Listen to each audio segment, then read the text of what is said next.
It all began with a Frenchman by the name of Victor Duopé, who was the first to consider himself as a communist author. Also, the first time anyone used the word communism in reference to a community of goods. Despite communism being born in 1777, it was in 1848 that the publishing of the Communist Manifesto by Germans Karl Marx and Friedrich Engels that communism was revived. The book was written as a protest to capitalism, but capitalism was a building block in America. America being the land of opportunity, a land that if you try hard enough, you can accomplish anything. So anything opposed to that is simply wrong. Except it isn't. It isn't because America is a big fat socialist. America is the land of the American dream, but the work hard and you will accomplish great things idea is for the most part not true. It is also known as the false consciousness, an idea perpetrated by our own pal Carl. An idea that sheds light on how shallow the American dream can be.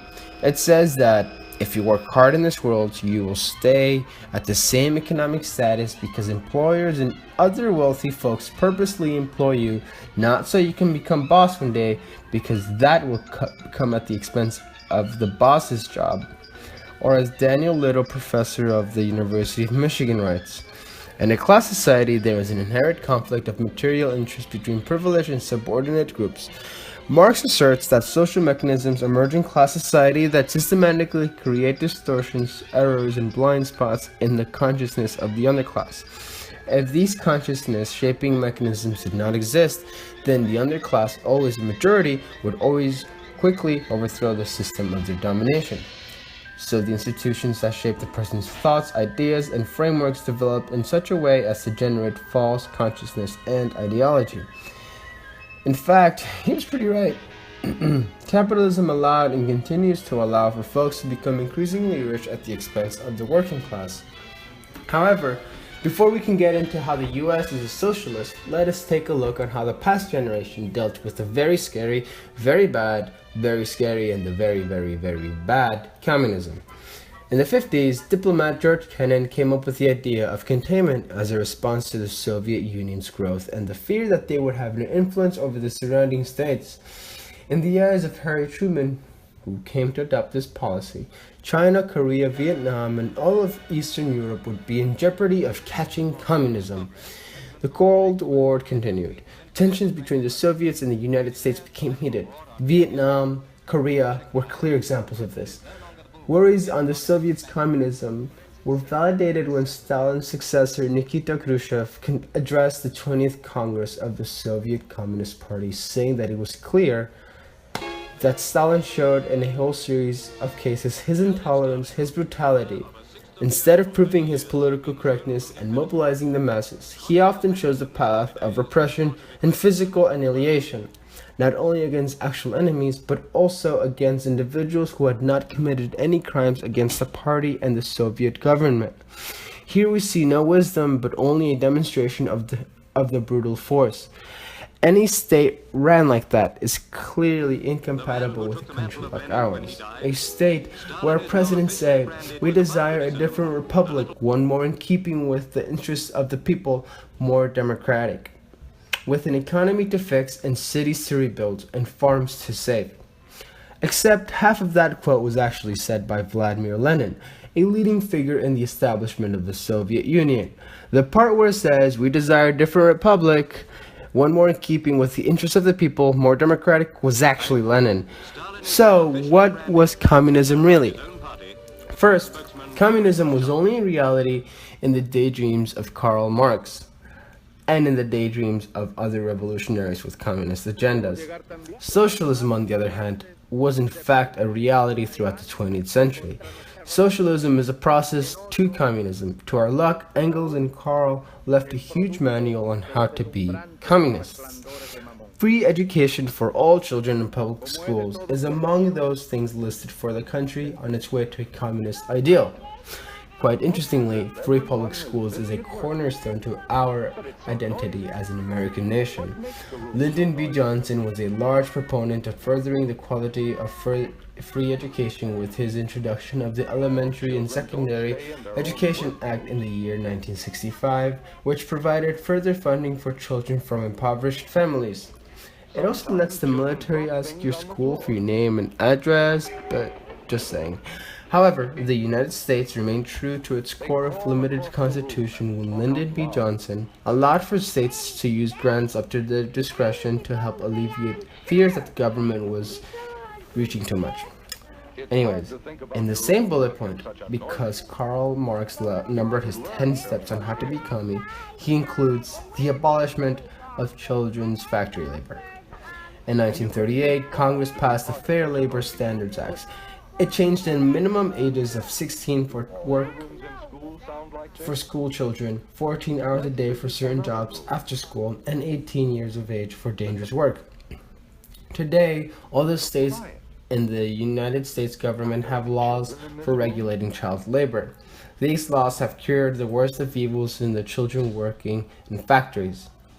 Additionally, another pillar of the socialist agenda, according to Karl Marx, is the confiscation of property of all rebels. The IRS can do just that. The IRS levy permits the legal seizure of your property to satisfy a tax debt. They can help themselves to your wages in the bank, seize and sell your vehicles, real estate, and other personal properties. You little tax skipper, you rebel. Moreover, in 10 steps in the 10 steps for socialism, they include abolition of property in land and application of all rents of land to public purposes. The application of all rents is what has really manifested itself in the wonderful states of America. It has been seen in the form of police officers seizing property, boats, cars, money from suspects of a crime.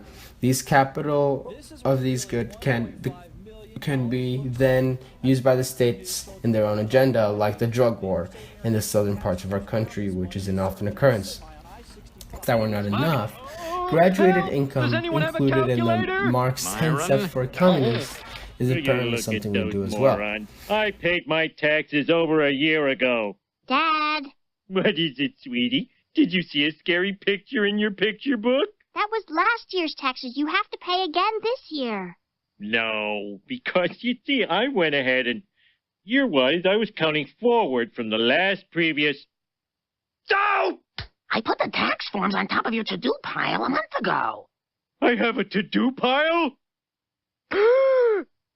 Marge, how many kids do we have? Oh, no time to count. I'll just estimate. 9. Oh, you know we don't have... Shut up. If I don't hear you, it's not illegal. Out there, a graduated tax is an individual is able to afford according to their theoretical ability.